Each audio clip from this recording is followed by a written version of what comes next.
And welcome back. Okay, in this video we're going to talk about the 5 things you should be considering whenever you come to edit a photo. And they are: number 1, rotate and crop.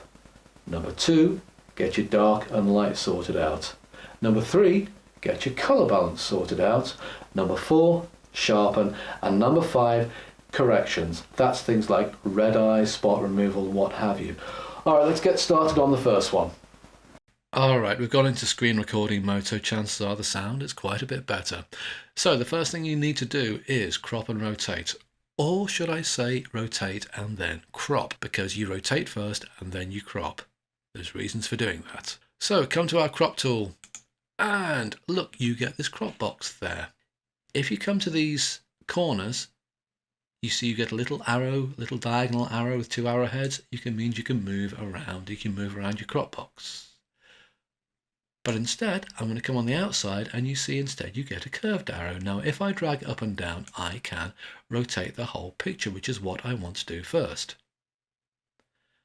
And also you have this grid, this square grid, to help you match up various different things. That's very useful. Thank you, Affinity. Now, what I'm looking at, can you take a look at the pillars on the shops, the verticals? That's what I'm matching up to, because look, I've got perspective going on the street. If I try and match up the top horizontal line, you can see that the bottom of the shops looks like it's going downhill. If I try to match up those, then the top of the shop looks like it's going uphill. The safest thing to do when you're rotating is, if you can find a vertical, generally speaking, match to the vertical. It makes life easier. Okay, that looks about right there. Okay, now that's okay, but you'll notice at the corners we've got these blank areas here because we've rotated the photo. We need to get rid of those because they're transparent. You can't do anything with them. So I come to the corner of my crop box and I drag inwards, like this. I come to the opposite corner and I drag that up and in. Now, what do I want to do? I want to get rid of various different things, and I want to leave the main subject, which is the golden man and the girl, more central in the picture. I want to cut out various things that I don't want to see, like I don't want this half a person there, either all in or all out. So I'm going to take her all out. She's not relevant to the picture. And I'm going to move my crop box around, because you see these little lines here? These lines which run through the middle, 2 vertical, 2 horizontal, those are my rule of third lines. And the theory is you try and put the points of interest either on the lines or where the lines intersect. Now, the point of interest in any photograph is always going to be faces, and it's always going to be eyes on the face. They are the points of interest. Now, girl and the man are more or less lying on this vertical line here. Whoops, I moved a little bit. And the intersection here as well, that's pretty close to where his eyes are, but both the faces are on the rule of thirds. I'm going to press my enter button now. Bang. I've got rid of all the stuff around the outside. I've left the things in the middle. I've cropped it. It's a much stronger image for it. There's less wasted space around the outside. Okay, getting the dark and light right. Now I've got this picture of a Greek island. It's a nice enough picture, but it's a little bit overexposed, i.e. it's too light. I want to make it a little bit darker. Not darker overall, just the dark bits darker. Now, there's various different tools for adjusting the dark and light in a picture, and we find them in the adjustment panel. There's plenty on down here. I'm going to come to this one, levels. And what I've got here is a little histogram. This here is black. I get dark grey going towards, this is around middle grey, then lighter, lighter, lighter, eventually this is white. And this is a little histogram which shows me how much, well, quite a bit of middle grey we've got, no black, no real white there. Watch what happens when I come to my black level slider and I start sliding it towards the right. Watch the picture. Can you see that? Can you see how the dark's getting darker and the colour is just much more intense? It's much better. Now, what about the white level? I haven't got too much space at the lighter end of the tonal spectrum, so if I can bring that in. Okay, I'm getting a slightly brighter bright, but I'm worried about the top of that boat is starting to look a little bit too blown out. I've also got this, my gamma. That's my mid-grey slider, if you like, my overall dark and light slider. And if I lower that or raise it. Here, look, I'm going to lower it a bit. I'm getting even more intense colors. Okay, I'm going to go with that.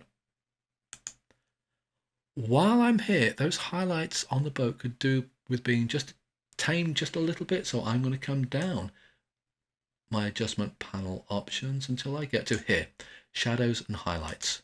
Now what that does, it tweaks the deepest parts of the shadows. Look, I'll show you. If I make the shadows lighter, you can see the darkest bits suddenly get lighter, but I don't really want that. I want that down. In fact, maybe even take that down a little bit more. I'm really getting quite a high contrast image there. But the highlights, they're a bit overdone on the top of the boat. I want to take them down just a little bit, not too much. Take them down too much, the whole thing starts looking very grey. So take it back to 0% and just down by just a few percent. I want to go about there and close that. All right, now if I come back to my layers palette, you can see I've got my levels adjustment layer. Remember levels with the histogram? I've also got my shadows and highlights there. If I shift click and make them both selected and I make them both invisible, watch what happens. That's the original image. That's with the adjustments applied. Getting the dark and light right can really help your picture. All right, point number 3, color balance. Now see these two guys, remember I cropped and rotated them? Well, after that I decided I would add a little bit of dark and light correction. So now what I want to do, I want to adjust the color balance. That affects whether the picture is bluish or reddish, or whether it's too cold or too dark, or the shadows are too cold or dark, or the highlights are whatever. So I'm going to come down in my adjustments layer to color balance. Click on there. Okay, so I've got shadows, midtones and highlights. Let's take a look at midtones. Now I want this to be a little bit of a cooler picture for the midtones anyway, so I'm going to get cooler colors. I'm going to add a little bit of blue into the midtones, and if I do that in the blue, I tend to add in a bit of cyan as well. Generally speaking, when you're adjusting these sliders, you try and get a little bit of a curve going on there, or a straight line like that.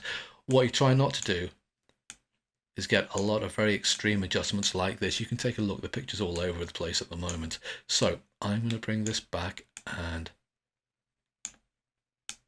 tame it to about there. Okay, let's try the shadows. Okay, generally speaking, shadows tend to be quite cool because there's no warm light in there. And you can see that has been adjusted. Now, I don't know what monitor you're going to be watching this on and how clear this is going to be, but stick with me. Now for the highlights, I think some of these yellow highlights here are a bit blown out, so I'm actually going to add a little bit of yellow into the highlights. It's also helping to warm up the girl's face a little bit. All right, I'm going to go with that. Now you may think, well, there's not that much difference here. Watch what happens when I make that color balance adjustment layer invisible. It becomes quite a bit more kind of greeny yellow. With it added, the colors are a lot cooler and more how I wanted them.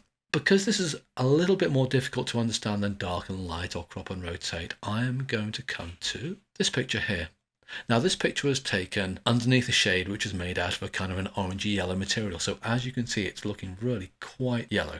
I want to adjust that. Now rather than going through the color balance, here, channel mixer. Okay, so the yellowish light is created by a mixture of red and green. So this is going to be a bit complicated to understand, but instead I'm going to come to my blue channel and I'm going to increase the amount of blue there is in the picture overall, and immediately look at that. That is a much more natural picture.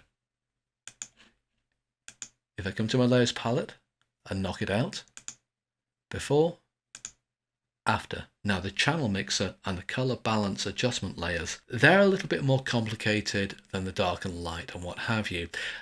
In a future video, which I'll be releasing at some point, I'll go into these in more detail and explain exactly what's happening. That will be over on udemy.com, and the name of the course will probably be called Affinity Photo Solid Foundations. That's for the future, but for now you can see that adjusting the color balance has a profound effect on your photos.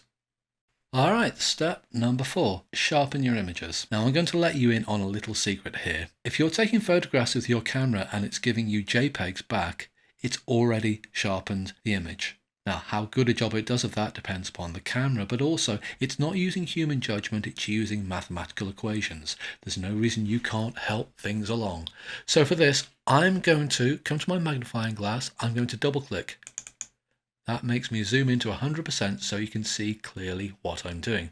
Now, instead of going to my adjustments, I'm going to come up to filters, sharpen, and the one you want is unsharp mask. I know it sounds a bit strange. That's the same terminology they use inside Photoshop, which, by the way, I've been using since version 1, about 25 years now, is it? I have to say I'm quite impressed with just how much Affinity Photo has got already compared to Photoshop.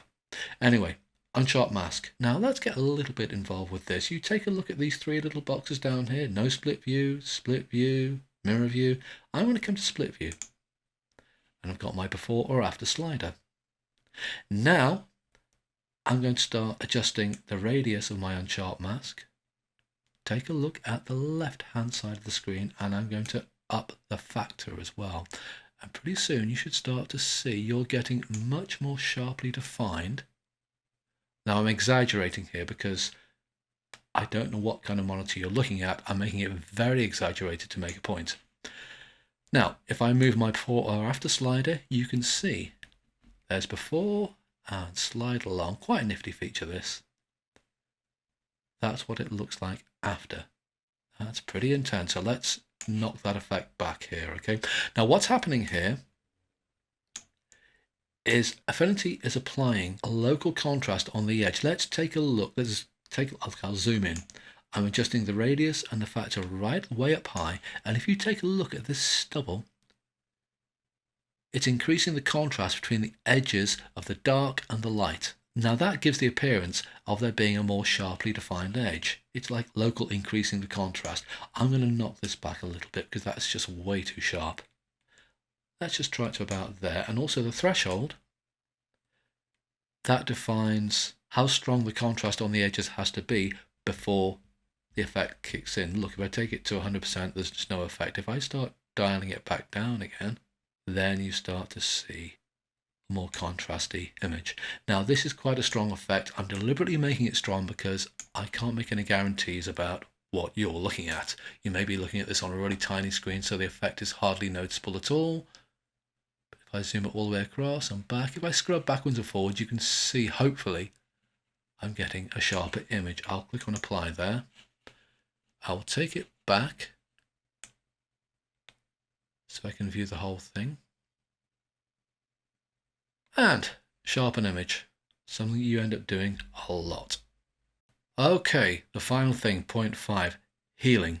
Now this includes removing things like spots, cuts, wrinkles if you want to. You can also use the clone tool to remove entire people. That's fun. I'll show you how to do that at a later date. But for now, I've got this picture and I want to remove some of these little kind of cuts and maybe little bits of dirt and what have you. So before I do that, I'm going to come over to my layers palette. I'm going to right click and I'm going to press duplicate.